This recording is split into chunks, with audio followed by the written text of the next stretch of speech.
Cam, Alex, everybody at home, thank you so much. Ithaca and RPI are rivals who have been defined by gritty, physical, low-scoring games whenever they face off.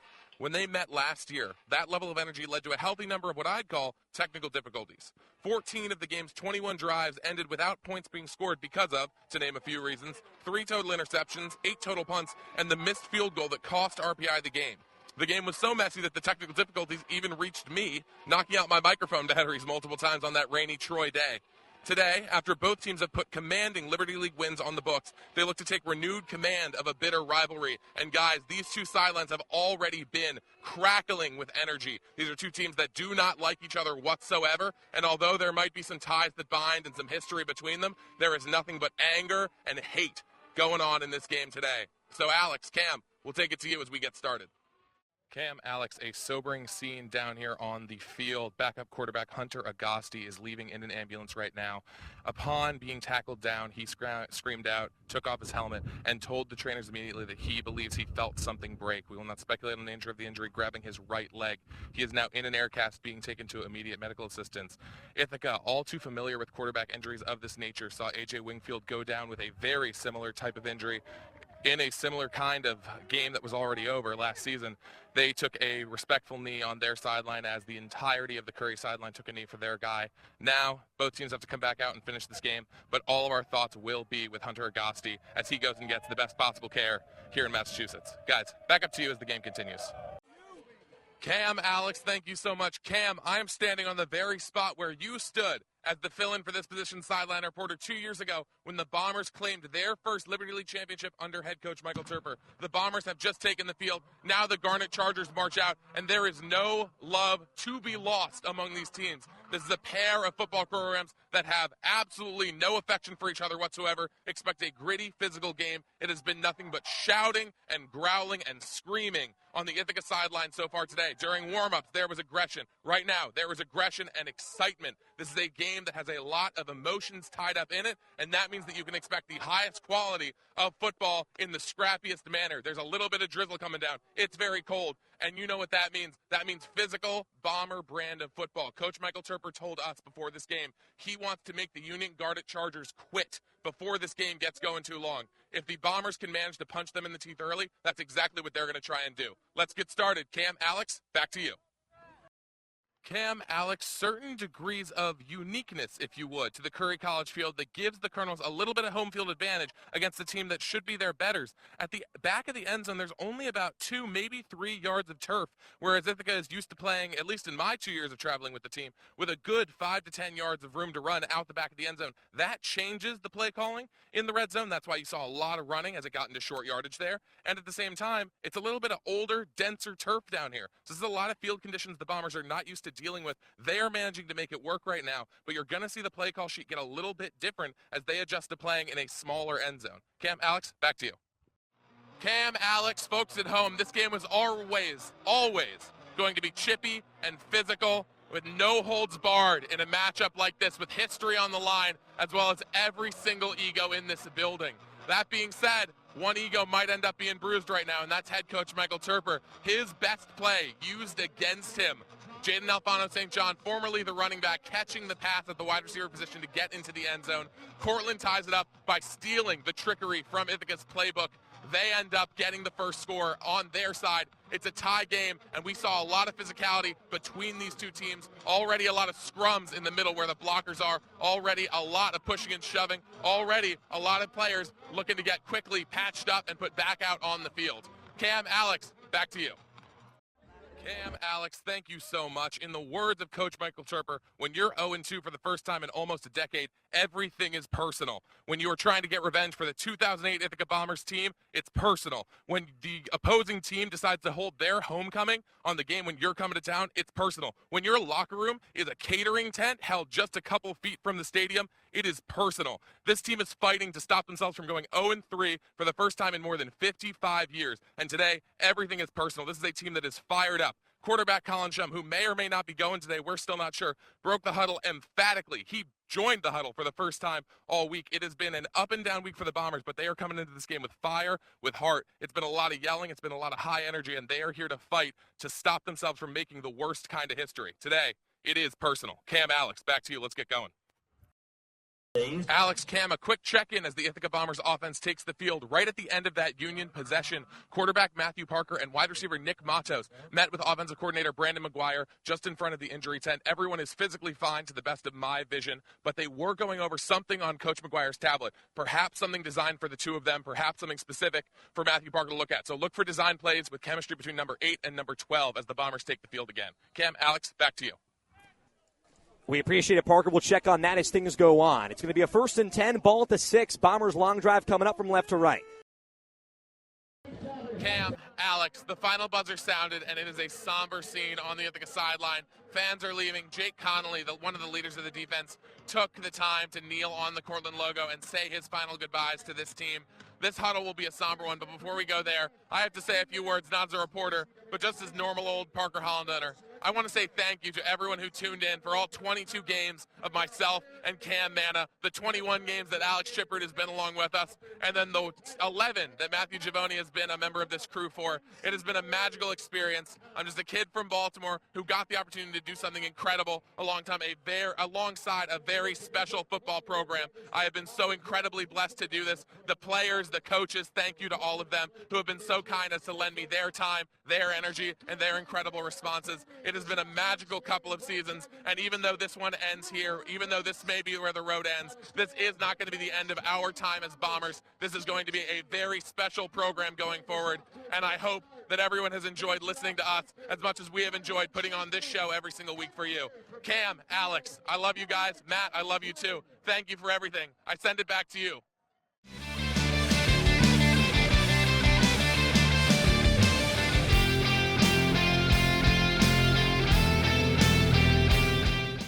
Parker also is with President Terry Cornish right now before the first half begins. Parker, take it away, my man. Cam, Alex, everyone at home, thank you so much. I am up in the executive suite with Ithaca College President Lejeune Terry Cornish. President Cornish, have you enjoyed the game so far today? This game has been fantastic. I'm so happy for our seniors. It's our last home game, and they're going to go out with a fantastic finish. Now, you're here up in the President's Box for every single Ithaca College home game, but you've also been known to hit the road along with this team. I've seen you on the road a couple times. What is so special to you about this Ithaca Bombers football program? Just the way that the enthusiasm, the way they play with one heart, one beat. They epitomize all that's good about Ithaca College. Last thing for you, President Cornish. You've been attached to Ithaca College working here for a little over 5, 6, 7 years now. What is special, if anything, about this 2025 Ithaca Bomber program that's come back from a tough start of the season to be extremely competitive? Well, they didn't give up. You know, they did have a rough start. They started out the season 0-3, but they turned it around. They didn't give up, and so they're going to finish strong, and it bodes well for next week, and better still for next year. President Cornish, thank you. Enjoy the game. Folks, I'm down here with Ithaca O lineman Alexander Rice. Alex, your last game as a Bomber, what's going through your head right now? Man, I just don't want it to end, man. I don't want to take off these pads. I don't want to walk off this field. Like, I just want to, I love the Bombers, man. I don't want it to end. You fought and toiled all season with an offensive line entirely comprised of new starters or starters at new positions. How do you feel about the way your unit played this year? I think we just improved every week. Communication got better. Like, these boys are fucking fantastic players, so I'm excited. Alex, last thing. Do you have any regrets about your time as a Bomber? Of course not, man. It was the best time of my life. Alex, thank you so much. Of course. Halftime crew, thank you so much. I'm here as always with Ithaca head coach Michael Turper. Coach, a scary end of the end of the first half, that capped off a dominant three-phase game from you. What was your message to the team in the huddle before going to the locker room? They signed up for 60, we signed up for 60. Let's go. Love to hear that, Coach. A little bit of an exchange between you and the officiating crew. Would you care to comment on that moment at all? Yeah, they just took a fake punt away from us by blowing the whistle for the 2-minute timeout at 1:48 on the clock. We work on that fake punt all year long, and they take it away from us because they're inept. They can't blow a whistle when the clock hits 2 minutes. That's unbelievable. Last thing, Coach, before we let you go. This time last year, you ended up pulling starters because of the shutout game. Do we expect a similar game plan, or do we expect to see the starters back out in the second half? We signed up for 60. Thank you, Coach. Matt, Eli, thank you so much. I'm down here with Maddie Cox. Maddie, an excellent game, 28 assists from you. That is your season high. If you had gone 5 sets, it probably would have smashed your career high. How do you feel about the way you played today? There's definitely some improvements that I need to make, bring the ball down a little bit, and, you know, be more on my toes on defense. But overall, it was a good game. I'm happy. They worked really hard. They played really great. I'm just happy to be out there. Another dominant win. Your team, since you've been a Bomber, I do not believe the Bombers have dropped a single set to the RIT Tigers. How do you feel about the way this unit played today in a 3-set sweep over RIT? Awesome. I literally, I love these girls. They work so hard. It shows, in games how hard everybody works in practice, and RIT played really great, too, so it was nice to have, really good competition, and they keep getting better. We keep getting better. Hopefully we keep pushing and make it farther this season than we did last season, and, yeah, it was good. Now, I'm told that you have an extremely busy weekend that started this morning. How are you feeling physically after getting up very early this morning, and you have a lot left ahead of you with another game tomorrow, but also what I assume is other grueling physical activity? I'm honestly good. I feel like I'm very passionate about everything I do, and it makes it really fun and exciting, and everything I do kind of hypes me up, and being with the girls hypes me up, so I know when I come in tired tomorrow, they're going to get me going again, and we're going to have a great ass time. Oh, sorry, I can't say that. Sorry. We're going to have a great time, and yeah, military stuff is great, volleyball stuff is great. I'm grateful to be able to do both, and, being tired, I'll sleep when I'm dead, Maddie, one last thing before I let you go. You've got home games the rest of the way. If you continue and win another Liberty League championship, it'll be home games all the way, and maybe even hosting in the tournament. What do you feel about this team going forward?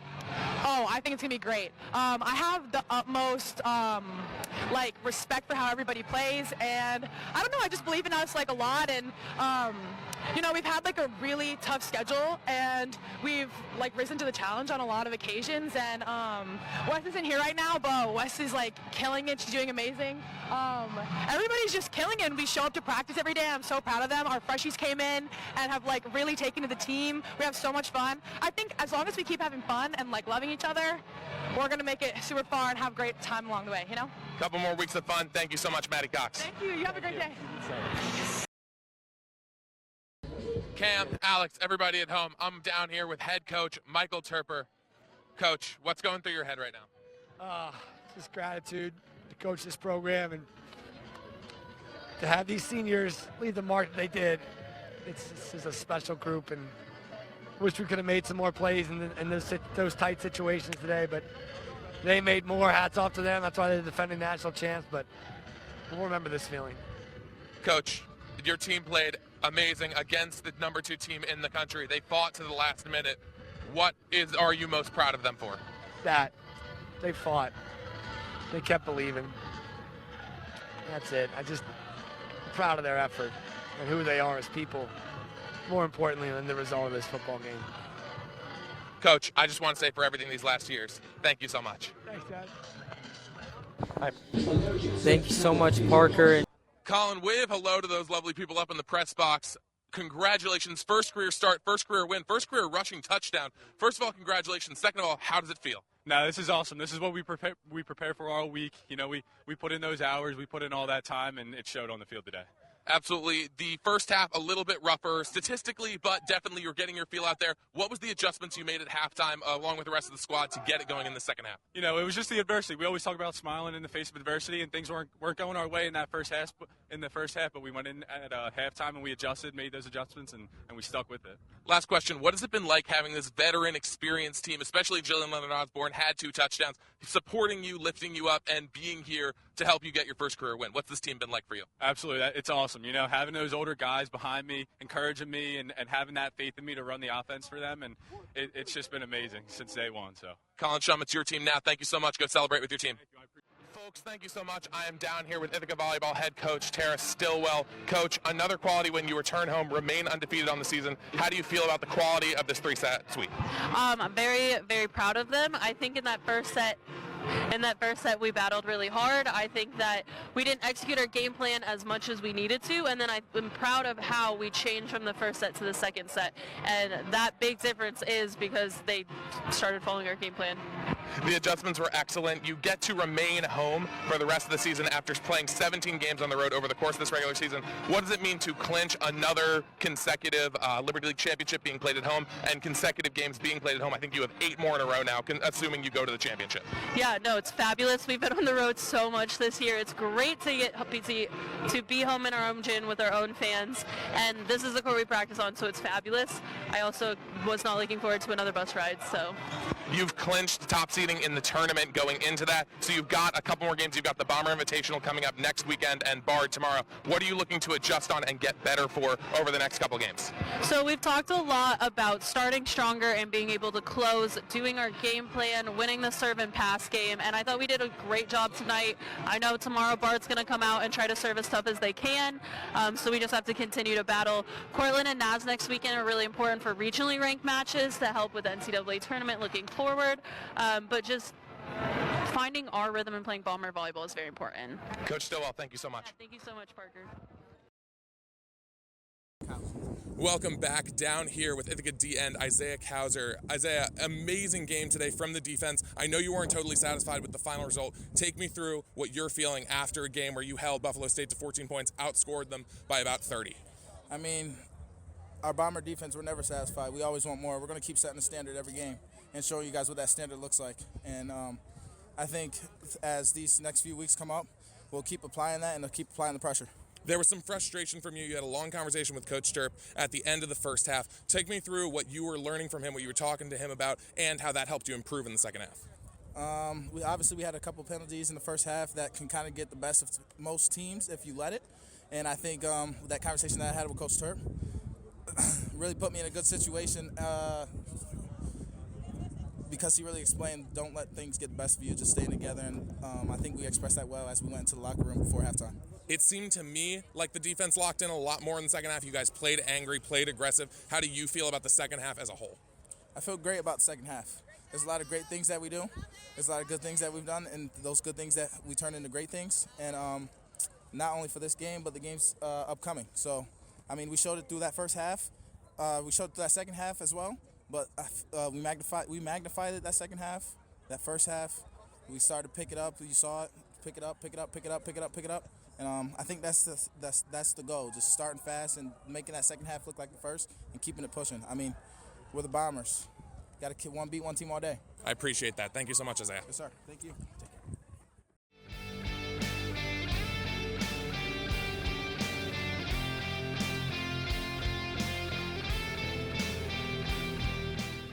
Wendell, he's been a monster, and a guy that's been courtside feeling it all is Parker Hollendoner. He joins us with more.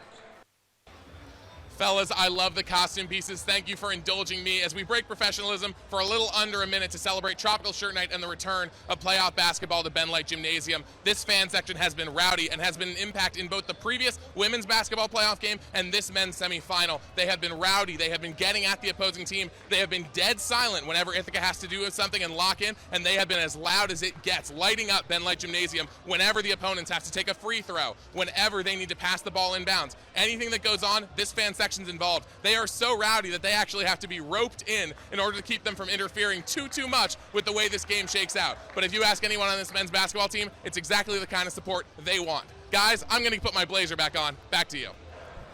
Great blazer that Parker Hollendoner has on. Thanks so much.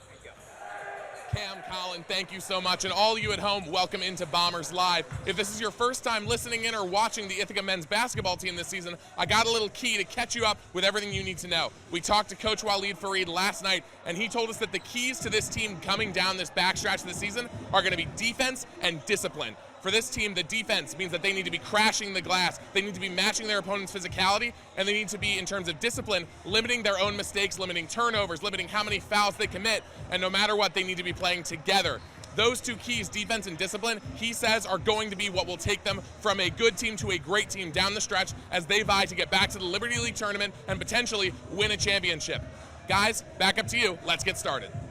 And with that, for the first time, we're joined by the man on courtside, Parker Hollendoner.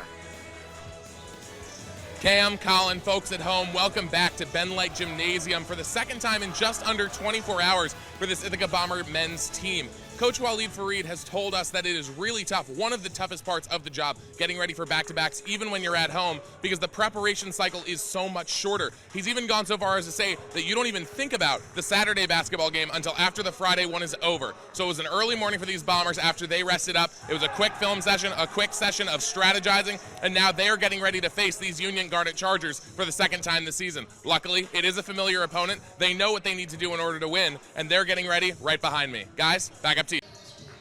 Cam, Colin, it is great to be back here in Ben Light Gymnasium. I spent a week away. Unfortunately, had to miss the game yesterday, but we got to see the continuation of what the Bombers have talked about all season, which is bouncing back from losses and not letting momentum kill them.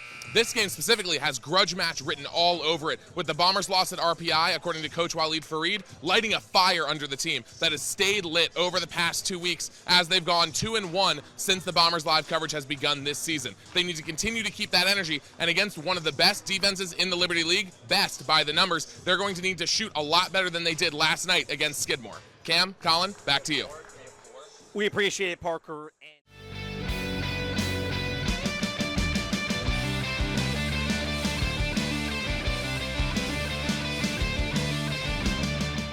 Logan Wendell. Logan, you're going to the Liberty League Championships, your first playoff win as a Bomber, a chance for your first title as a Bomber. How does it feel? It feels incredible. Can't describe it. We've come up short in my career so far, and we're ready to get one. You're going to see RPI on Sunday. It's a team that you saw twice this year, couldn't quite get there, especially on senior day. That's got to still sting. What are you feeling going up against them again? Hey, it's really hard to beat a good team 3 times, and we like our chances. As long as we play physical, we initiate a lot of the physicality with them, we'll be fine. Logan, your 9th 20-point game of the season. You've been incredibly efficient and incredibly effective offensively working the ball. What has your team done to give you all these looks this season? Yeah, it's all credit to my teammates. They're absolutely phenomenal. My coaches are phenomenal. 100% of the credit goes to them. I appreciate them. Logan, if you're going to be a champion, what's it going to take? Everything. Everything we got. Logan, thank you so much. Appreciate you, bro. Cam, Colin, I'm down here with Union Garnet Chargers head coach Chris Murphy. Coach, a great close win over the Ithaca Bombers. How are you feeling? A little bit of relief after that one. It got a little close for comfort at the end, but the theme of this weekend for this team was composure. We knew Ithaca has a lot of high-powered offensive weapons, and we were just going to try and withstand their runs and meet them with a couple of runs on our own. And I thought our guys really stepped up to the challenge when things were going good and when Ithaca was making plays. So just good basketball game. I'm glad we came out on top, and hopefully we can carry this forward. You run one of the most unstoppable offenses in the Liberty League, both by the numbers, and you're not getting a ton of free throws or offensive rebounds, so it's pure efficiency. Sure. What do you like out of what your guys have done this season? Oh, I was talking to the officials to try and get a couple more free throws, but that obviously wasn't working. You recruit good players and you try and put them in the best position to succeed. Spacing is so important. Ithaca, Waleed does a really good job with some of the concepts that they do, and we try and do some similar stuff. But I think it comes down to, guys making good decisions, guys playing with confidence, guys making shots, and tonight we did that. Coach, last question. With this win, you are firmly in control of your own destiny going down the stretch of the season. With a couple more meaningful Liberty League games coming up soon, what do you need to do to make a run? Yeah, I'm gonna give you the biggest coach speak I could. I'm gonna enjoy this bus ride home, all right, and then I'm gonna start thinking about trying to beat RPI on Friday. Winning is too hard in college basketball to think too far ahead. So we're gonna enjoy this one. I'm gonna go down in the locker room and celebrate it with these dudes. And then we're going to figure out how we can get better this week. Coach Murphy, thank you so much. Awesome, thanks. 2.5-hour bus ride back. Folks, as always, I'm down here with Ithaca College head coach Waleed Fareed. Coach, what is it like to be back in Ben Light Gymnasium after a couple of years for playoff basketball? Yeah, no, it's been a while. We had a sabbatical last year. It's nice. It's great. We got great energy from the crowd. Hopefully we can take it home. Your defense has been exceptional. It's been a very low-scoring contest. You've gotten the shots to fall, and you've said that the passing's been really good. What do you want to see out of this team in the second half? More of the same, take care of the ball on offense, set our defense, make them work for everything, and finish every possession with a rebound. The defense fuels our offense. Coach, thank you so much. Back from sabbatical are the Bombers, up by 10 at the break. Halftime show coming up. Molly and the crew. Ben Light is rocking on this Friday night.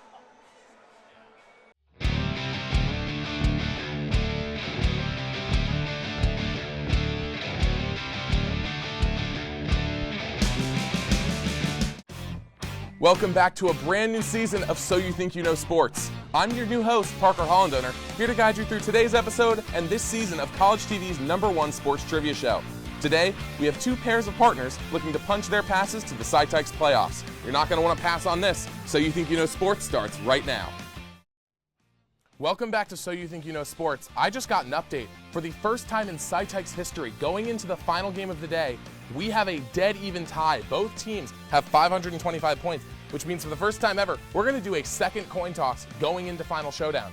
Blue team, you won the original coin toss, so I will give you the opportunity to call this quarter in the air. Are you ready? Heads. It is heads, so blue team, you will go first in our final game. Folks, you know it, you love it. That's right. It's time for Final Showdown. Huge. Here's what you need to know. A team will choose between 3 categories, Jeopardy style. Each category will have 3 questions in it, ranging in difficulty based on the point value. The team will receive the amount of points dedicated to each question along with a correct answer. Those are 25, 50, and 100 points in difficulty. Today's categories are Know Them by Their Nickname, a category all about sports athletes and their famous nicknames. I like it. College Basketball Opener. This is the college basketball season is upon us. Scandinavian Sensations. Those are players from all across the Scandinavian region. Blue team, as I said, you won the coin toss. It is your turn to pick first. The show live from New York. It's the show that was reminded relentlessly this week that, in fact, they did shave their facial hair. Welcome into Between the 20s. Parker Hollendoner alongside Max Raymond here with you on a lovely Sunday morning. So lovely, in fact, that I am here wearing shorts on the South Hill.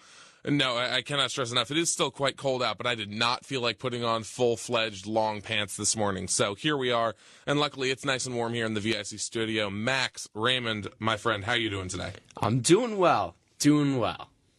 Well, it is great to be here.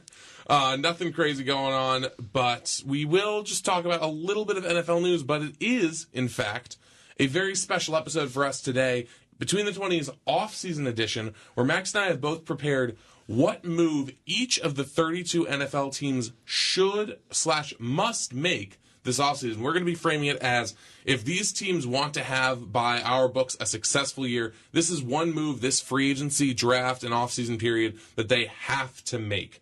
Max, I will give you the warning that as we get into that, the one stipulation I made that I forgot to text you about is that I don't want to duplicate any moves. I don't want to say that 2 different teams must trade for Myles Garrett, because by definition, one of them has to fail. So I have a different move for every single team. I want to give you the chance while we're getting started to do the same, but I think you're probably going to be good to go. I hope so. Welcome into the weekly pitch, a little bit of a pre-recorded special edition this week since everyone has been forced to go home and celebrate the holidays with their families. So no matter what you celebrate, hope you have an excellent rest of your winter. This is Parker Hollendoner, Tobias Boré, Tommy Morrow. Our producer Morgan Sprague could not be with us today, so Toby is actually operating the board here in the WICB it's the production room. Toby, is the audio production room. Toby, how you doing today? I'm doing great, Parker. It's been a good couple of days. Excited to be back on the air, although pre-recorded, having a nice kickoff to my break. We're also recording so early because of how crazy finals week gets. Tommy, you're a year younger than myself and Toby. How are you doing this finals week? What's junior year finals look like? It's not terrible. I have one final this coming Thursday, so a couple days that passed if you're hearing this, and then one upcoming on Tuesday, and then I'm leaving the 17th for break. So here till next week, but I'm definitely glad. For context for all our listeners, we are recording on Tuesday, which is nuts. It is so early to record a Sunday airing sports show. Quick turnaround. I cannot stress how much news we will have missed. That being said, we have a ton of breaking and relatively new news that we would have been talking about on the Sunday show anyway. So you know what? I think it all balances out. We're going to start with some college sports. We'll get into MLB a little bit later. A bunch of breaking news stories on Sunday night and Tuesday evening. We're going to get into some NFL stuff. If Toby feels like it, we'll talk Bruins. I don't think he's going to feel like it. And then we've got priceless picks. I will find a way to make sure that Morgan still gets her picks counted, just because the last time she wasn't able to make it to a show, I didn't get her picks, and that might have stunted her season, and that's not fair to anybody. That being said, let's jump right into it with college sports, college football specifically. Not a lot of Ithaca sports that we didn't talk about last week developing right now. Actually,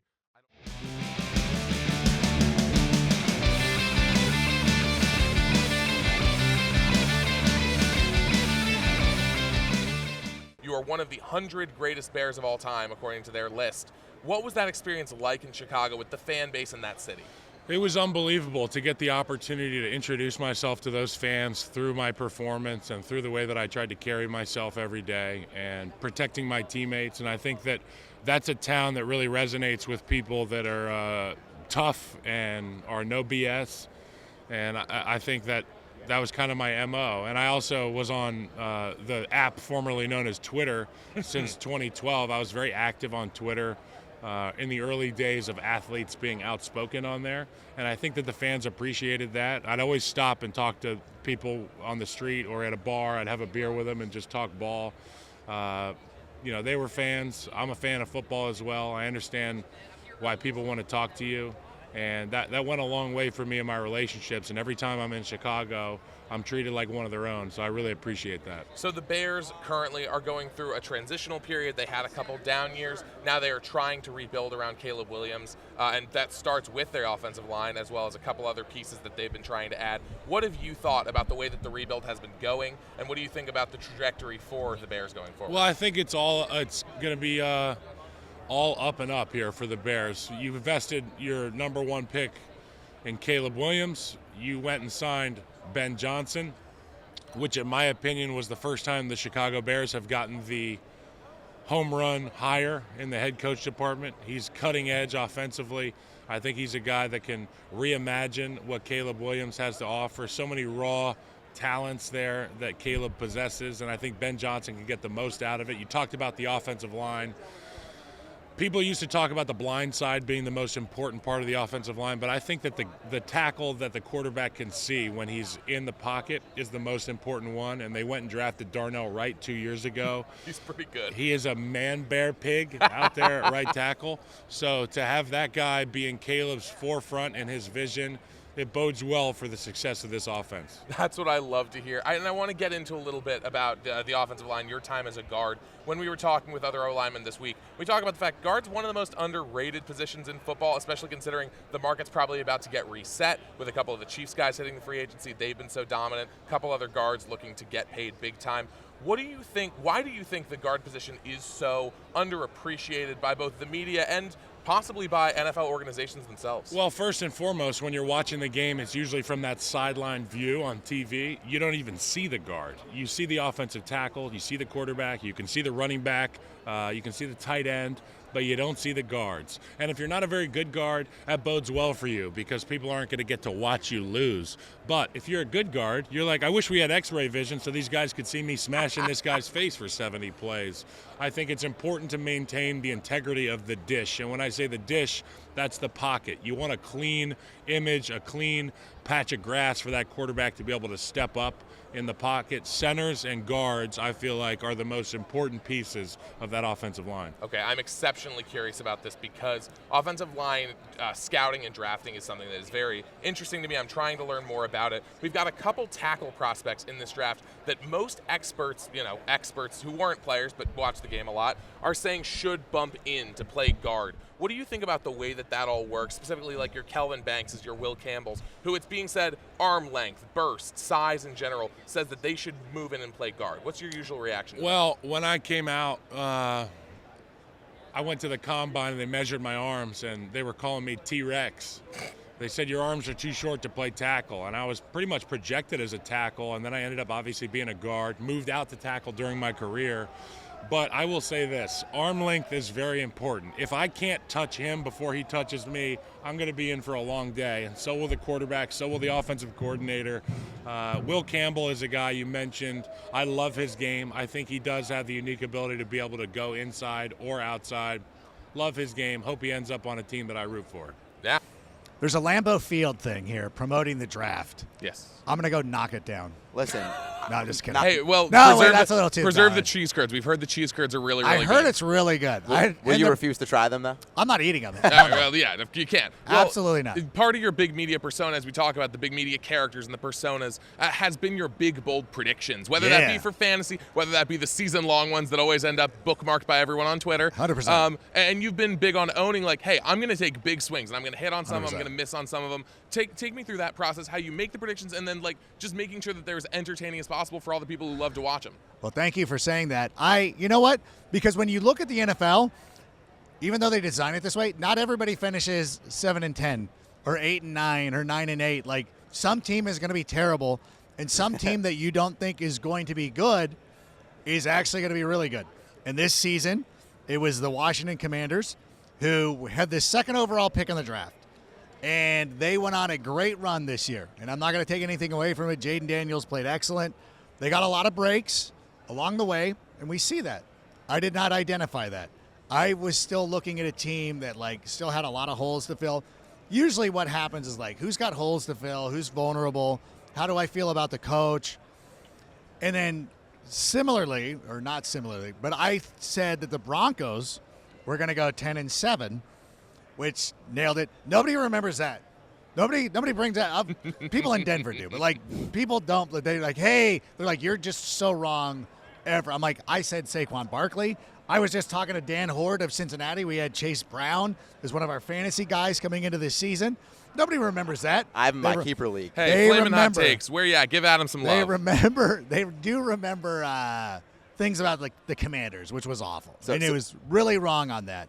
And but you just have to let everybody know what your process was. What did you think? Coming into the season, I thought Dan Quinn, a coach getting a second chance, I wasn't buying in. Cliff Kingsbury had not done very well as a head coach in Arizona. And Jaden Daniels, who I like, but I'm like, I don't know how his durability is going to be throughout the course of an NFL season. So I don't think you guys will be very good. And the Commanders fans had hated me for years because if you ever look back historically, I've always been right to the point of going into last season, the Commanders fans were like, damn it. Like, I hate Rank. I hate that he's usually always right about us. I was famously wrong this year. But you just got to go out there and just put it out there with your chest. And I don't want to do it hot takes for the sake of hot takes. You got to have something to back it up. Right. Because you want to be called on it. And I talk to people in our building, like Brian Baldinger and all that, and be like, hey, like, what do you think about this pick? And he kind of thought I was wrong about Washington, and he ended up being correct. Yeah, absolutely. You kind of took the words out of my mouth where I want to talk about the Bears going forward, because as much as it's been a franchise that has had struggles, especially in the last couple of years, it seems like everything's going in the right direction. They've built this incredible defense. They've got Caleb going into year 2, and I think everyone who has watched his tape knows, hey, there's something that's going to get unlocked. And now you add Ben Johnson. What do you think? Let's get a little preview here of what we're going to see on NFL Network in a couple months here. What do you think the ceiling is for these Bears? 12-5, lock it in. All right. I don't care about the schedule. We'll go through it. I'll find the wins. The NFL changes year to year anyways. But Even the NFC North, sorry. Well, okay, let's take a look at the NFC North. The Lions lost both their coordinators and a ton of coaches because Aaron Glenn and Ben Johnson both took a ton of Antoine Randall L. and some other.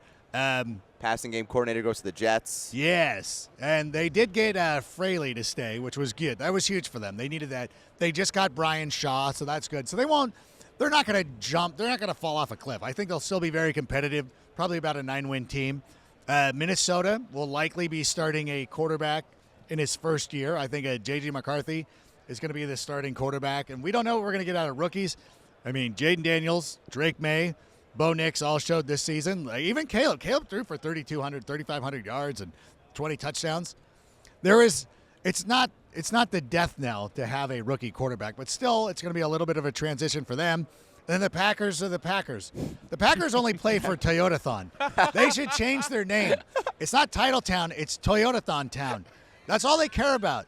Matt LaFleur going out there looking well manicured. He's a handsome He's devil. got a nice beard. Well put together. So do you, though. Thank I you like so the much. beard. I appreciate you saying that. But Matt LaFleur is the only guy who gets his gear outfitted by Lululemon. The rest of them go with everybody else, like whatever. And it's fine. Well, you know what the Green Bay Packers are. So I don't think that the NFC North is as daunting as everybody wants to make it out to be. And I think that the Bears, you go into every season thinking probably split the division. Yeah. Okay, 3-3. But there is an opportunity to switch that to 4-2. We saw this year. Green Bay and Chicago each won only one divisional game. So there's some changes to be made there. So I think there's an opportunity for the Bears, and I'm going to be bullish on them. And I'm biased. Yeah, no, of course. But quickly, I do want to ask, you talked about having a bad-ish relationship with Commanders fans. They're kind of sick of you. Is there an NFL team for a fan base out there that really loves watching you work? Like, by and large, it really has positive reactions to your team? Outside of Chicago. Right. I always joke about this in professional wrestling terms. Like, I'm over in Denver. Denver loves me. Okay. And if you look at, like, my Instagram stats, like top cities, Chicago, New York, L.A., Denver. Denver loves me, so we're good.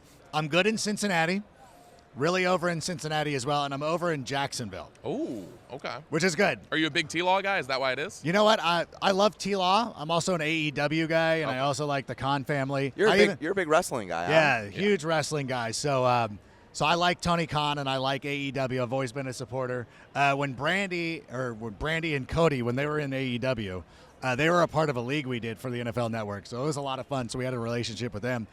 And so I'm big in those cities. Used to be big in Seattle. I was the only guy before Super Bowl 48 who not only predicted that the Seahawks would win that game, I said it was going to be a blowout. I said it's not even going to be close. So I was over in Seattle for a long time, except I'm also an Angels fan. I know it's weird.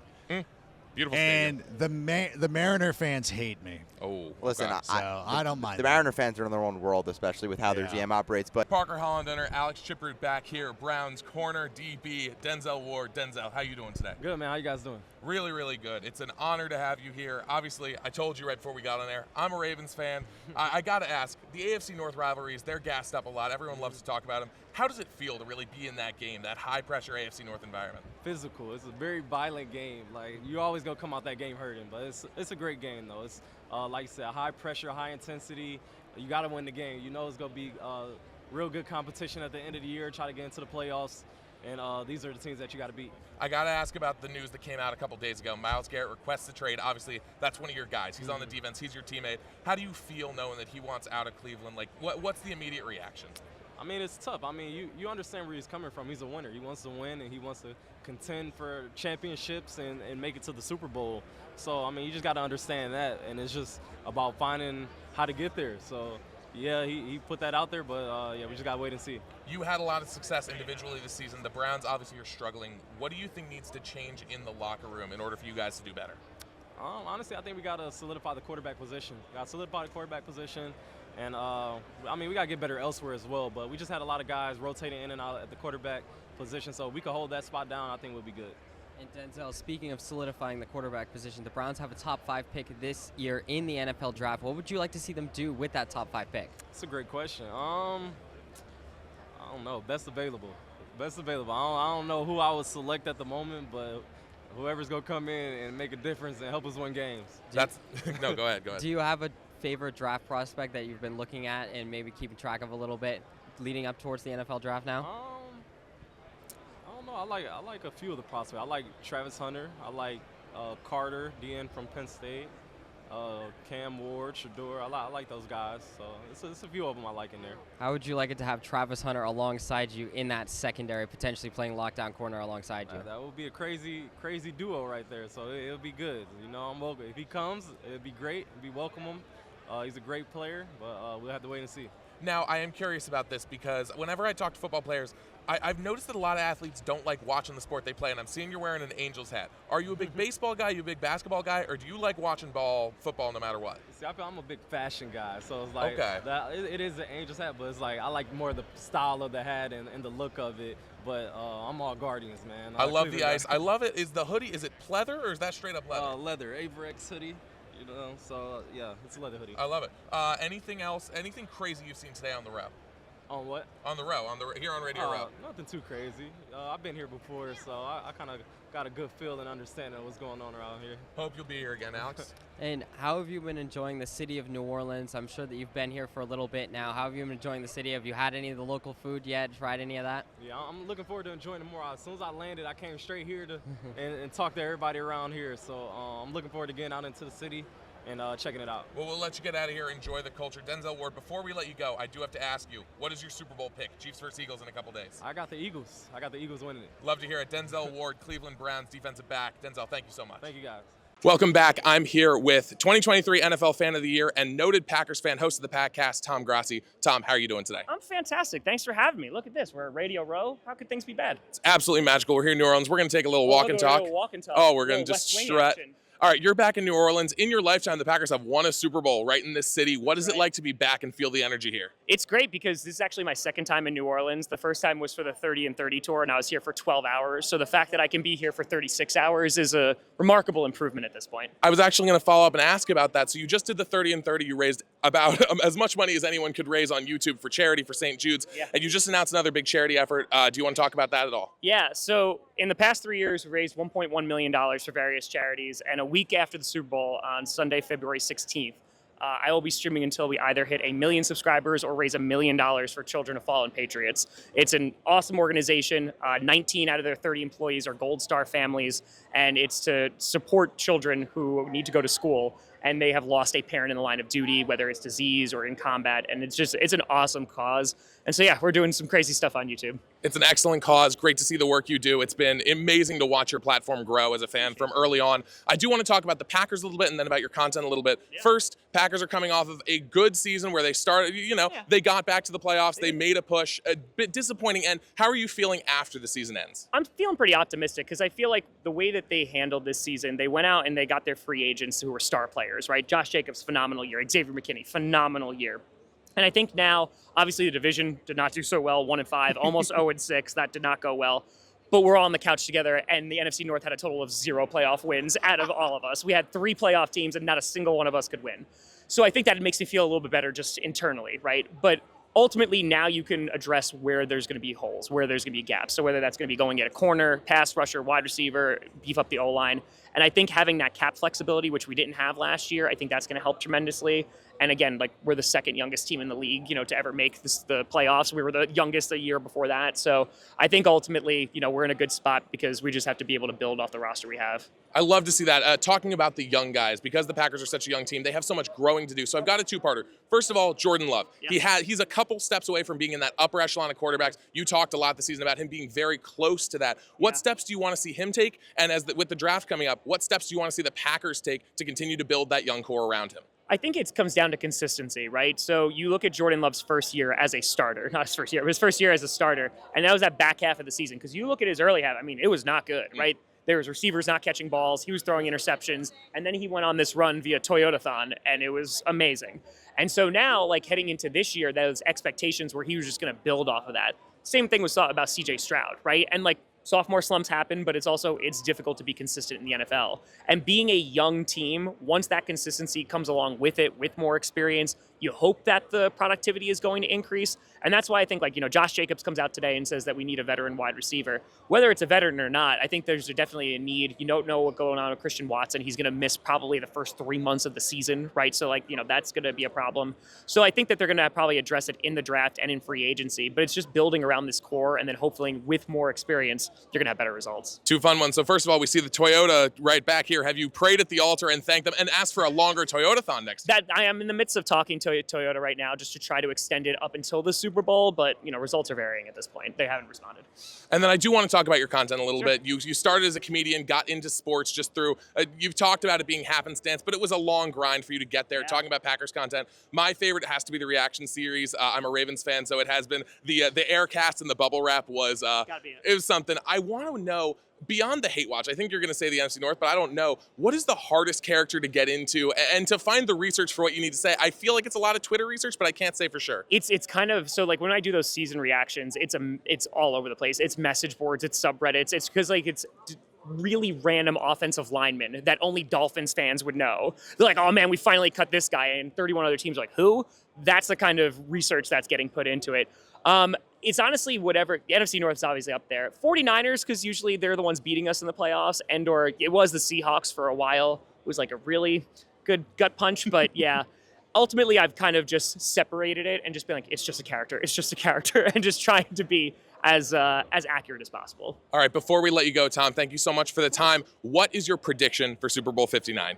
Listen, I think the Eagles are the better team on paper, but the Chiefs are the Chiefs, so they're probably going to win by a point or two. YouTube and the NFL's Tom Grassi. Tom, thank you so much. Thanks for having me, bro. Appreciate you.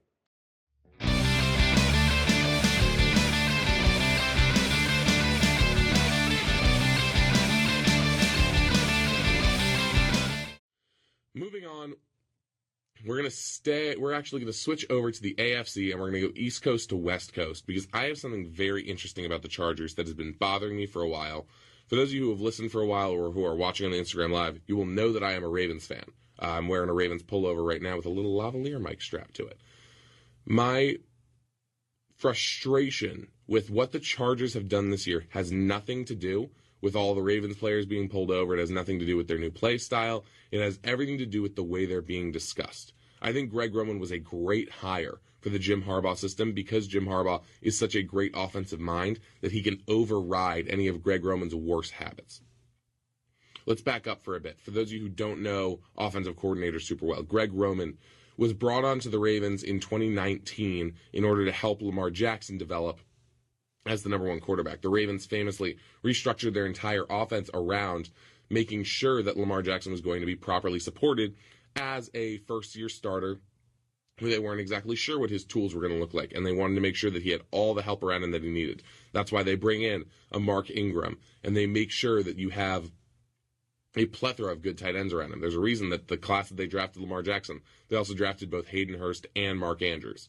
They wanted to make sure that Lamar was properly supported, and a lot of that meant having a really, really good run game that could take as much pressure off of Lamar as possible.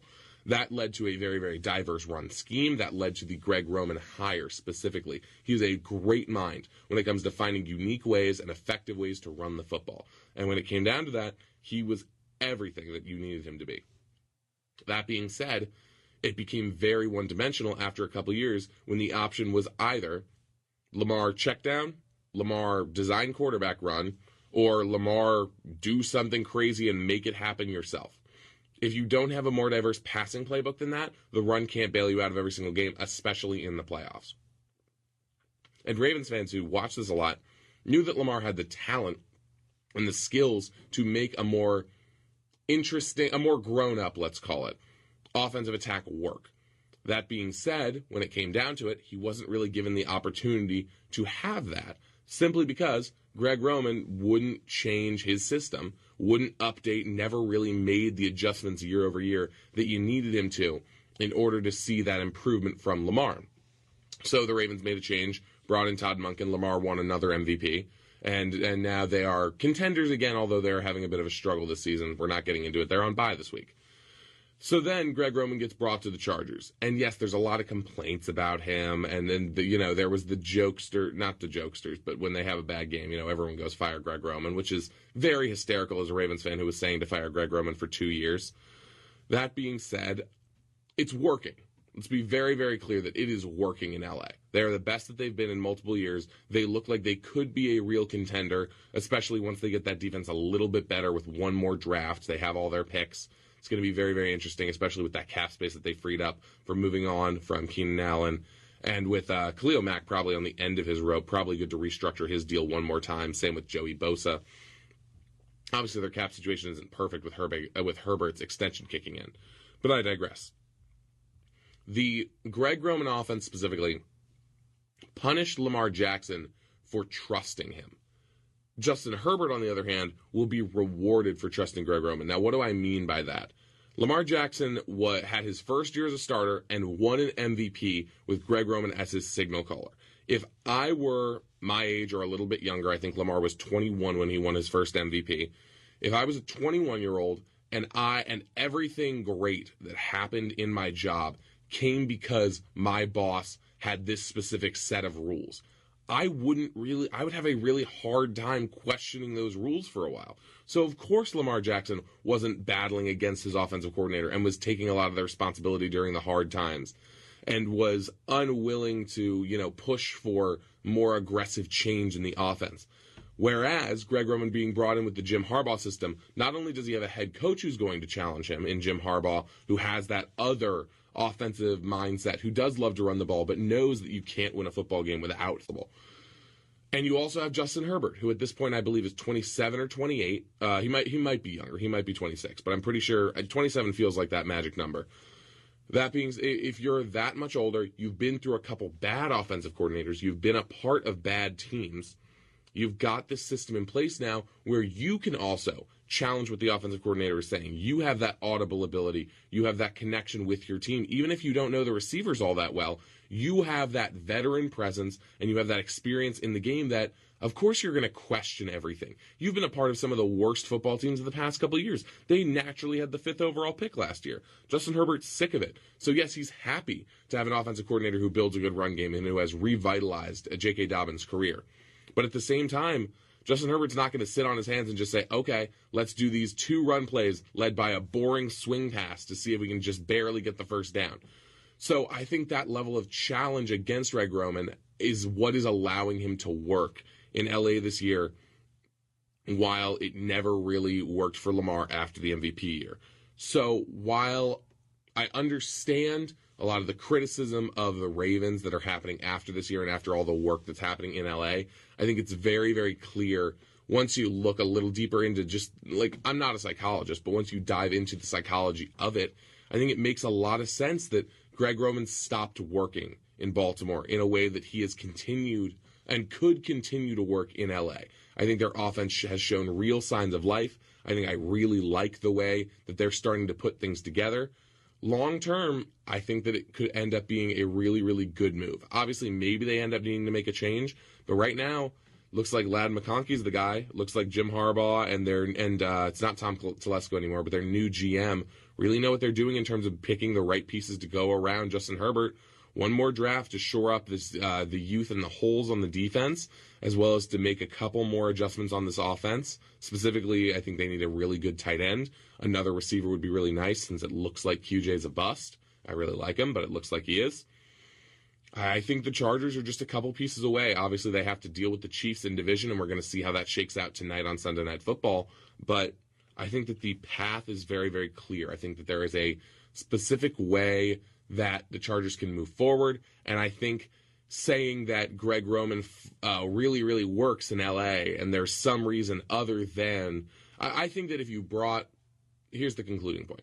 I think if you brought Greg Roman to Baltimore today, it is a very, very different outcome. I think that run scheme really is helpful, but I still think that you would need an offensive head coach, unlike John Harbaugh, where someone else is going to be challenging those calls. Because I think Lamar Jackson is the kind of guy who is going to trust that his coaches are going to make the right call. Whereas I think Justin Herbert has that healthy level of skepticism now, where he's really, really sick of being on bad teams. So if he smells something that isn't quite right, he's going to do something about it. All right, so that starts with the Philadelphia Eagles, the Super Bowl champions. A perfectly good place to start. Makes perfect sense. For me, it's very, very simple. I don't think they have a ton of needs. I think their cap stuff is perfectly laid out. I don't know if you're a bootleg football guy, Max, but they just did a podcast about how the Eagles built such a ridiculous team within the constraints of the salary cap. And the one big takeaway is Hugh Laurie is a media guy. He runs a media conglomerate in addition to being an Eagles owner, and he knows exactly how the salary cap is going to work, so he knows how to manipulate it. All their dead money is going to be hitting, all their void years hit right when the NFL media rights deal expires, and they're going to re-up it for probably 3 times its current value. So the salary cap in 2029 is probably going to jump, I think it was like 20 to 25%. We're going to see a ridiculous jump in 2029, and that's when all of their bad money hits, and they're still probably going to restructure guys. So they're not in a bad contract negotiation standpoint. They know exactly how to structure deals. So for me, you don't need to add a ton. You need to make sure you keep your great guys in-house, and for me, that is re-signing Zach Bond. To me, that is priority 1, 1A, 1B, and priority 2. I think that there are other guys that you would like to be able to bring back. There's other guys that would be nice. You know, if you have the money laying around, you keep Milton Williams. But right now, I don't love Nakobe Dean and then whoever their third linebacker is enough to say, hey, let's let this guy who just had his best season of his career on our defense walk. Obviously, they lost their defense coordinator again. Actually, wait, no, they didn't. Vic Fangio's back. So they're good. Yeah, just run it back with Zach Bond. It just makes sense. Max, what's your move for the Eagles? My move. All right, we're moving on to the Carolina Panthers. And this one's really fun for me because the one thing you need at this point, because Bryce Young, it looks like he's working out. You just paid Chuba Hubbard for a good chunk of change to make sure that he sticks around and is an anchor for that offense for a while. You've got some receivers that you're working on. I think there's a lot of moves you can make to make that offense better. But the one key thing, you like your offensive line right now. Mm-hmm. So I look to the other side of the trenches. We just saw what you need to succeed long term. And I will say I've got some fun ones on here for like, hey, move heaven and earth to get this guy, yada, yada. I said that they need to overthrow a small to medium-sized government if that's what it takes to get Milton Williams to sign with your franchise. I have the Panthers. They need to go get Milton Williams. They have so many needs, but I think getting an anchor for that defensive line is more important than anything. Right now, they're running it with Shy Tuttle in the middle of their defense, and they run a 3-4, so it's not like interior defensive line is the end-all, be-all, but they like their linebackers. They're probably going to try to bring back a couple of these guys. Jadeveon Clowney they have under contract for one more year, but I think interior pass rush is going to be a lot of it.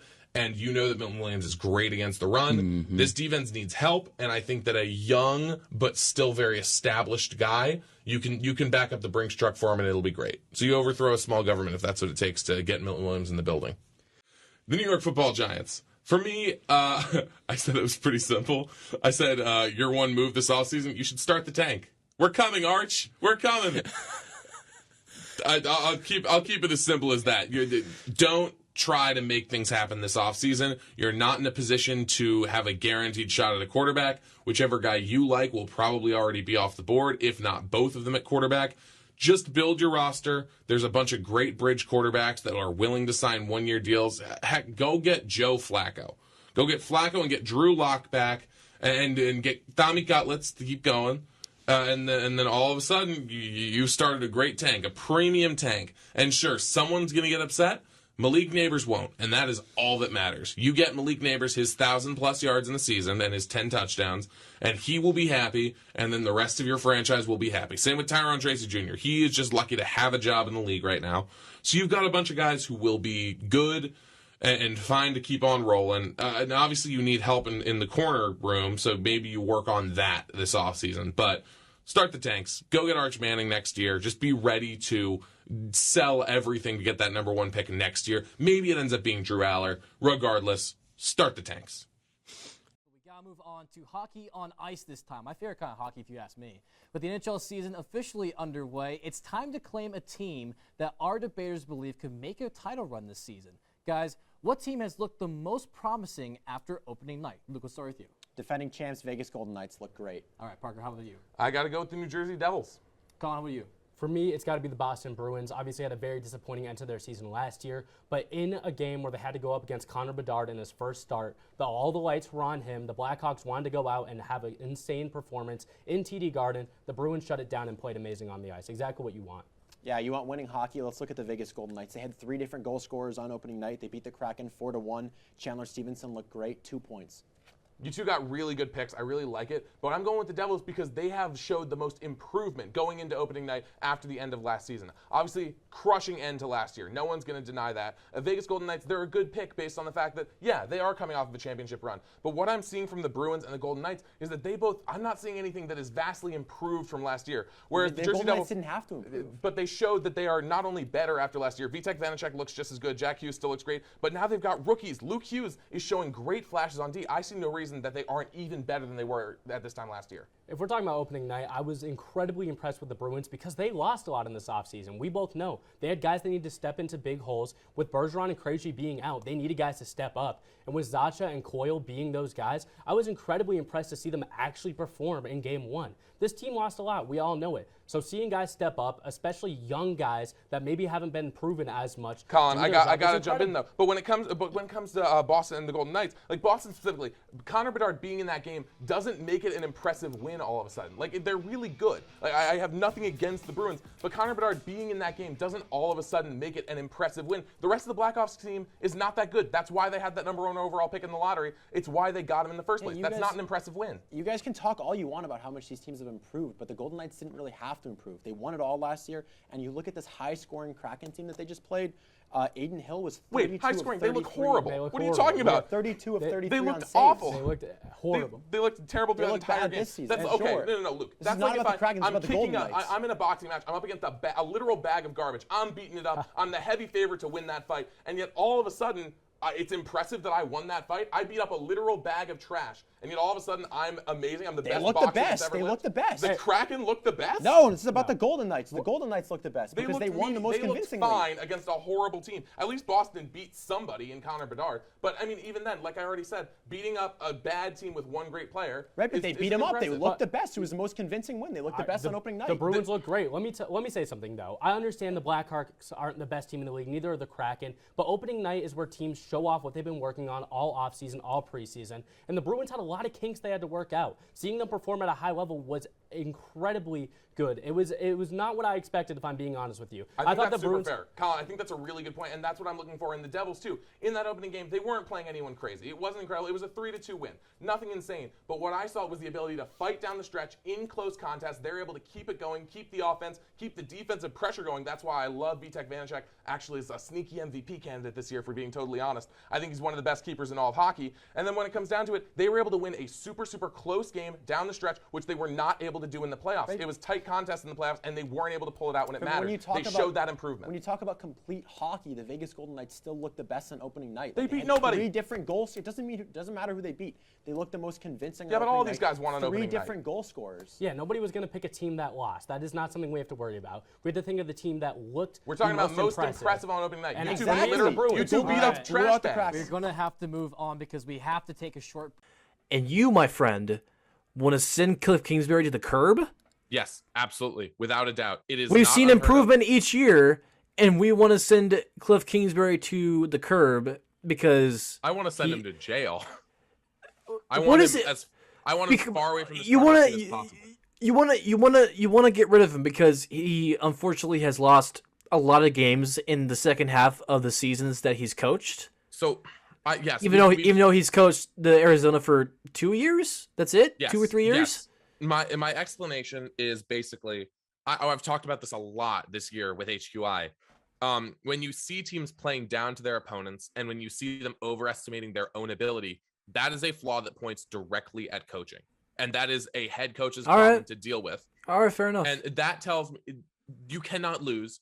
Every single team that has lost to the Lions this season has been overzealous.